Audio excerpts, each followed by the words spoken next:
আর Jamaat Shibir NCP কে বলি, চান্দাবাজদের বিরুদ্ধে কথা বলেন, অসুবিধা নাই, কিন্তু বিএনপি কে দল হিসেবে, তারেক রহমানকে রাজনৈতিক নেতা হিসেবে আক্রমণ করেন না। এতে দেশের উপকার হবে না। বিএনপি মানে চান্দাবাজ না, বিএনপি মানে জিয়াউর রহমান, বিএনপি মানে খালেদা জিয়া, বিএনপি মানে আমাদের anti Baksal pioneer political platform. সেটা ধ্বংস হইলে বাংলাদেশ বিপদে পড়বে। বিএনপি আমাদের শত্রু না, বিএনপি আমাদের বন্ধু সহযোদ্ধা। তার উপরে অভিমান হইতে পারে, কিন্তু ঘৃণা করা চলে না। রাজনৈতিক বিভ্রান্তি থাকতেই পারে, কিন্তু বিভেদ ডেকে আনা যাবে না। বিএনপি এই জাতির স্বতন্ত্র চেতনার এক অবিচ্ছেদ্য অধ্যায়।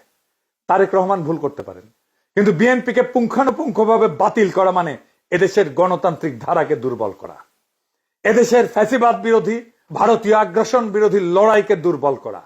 আমাদের শত্রু কিন্তু একটাই, ভারত সমর্থিত হাসিনার ফ্যাসিবাদ। সে জায়গায় দাঁড়ায় আমরা যদি নিজেদের ঘরে আগুন লাগাই, তবে মুক্তি আসবে না বাংলাদেশের মানুষের, আসবে বিভ্রান্তি আর ধ্বংস।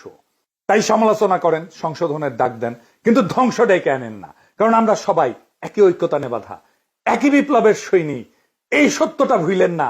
এই সত্য ভুললে বিপ্লবকে রক্ষা করতে পারবেন না। বিপ্লবকে রক্ষা করাই আমাদের প্রথম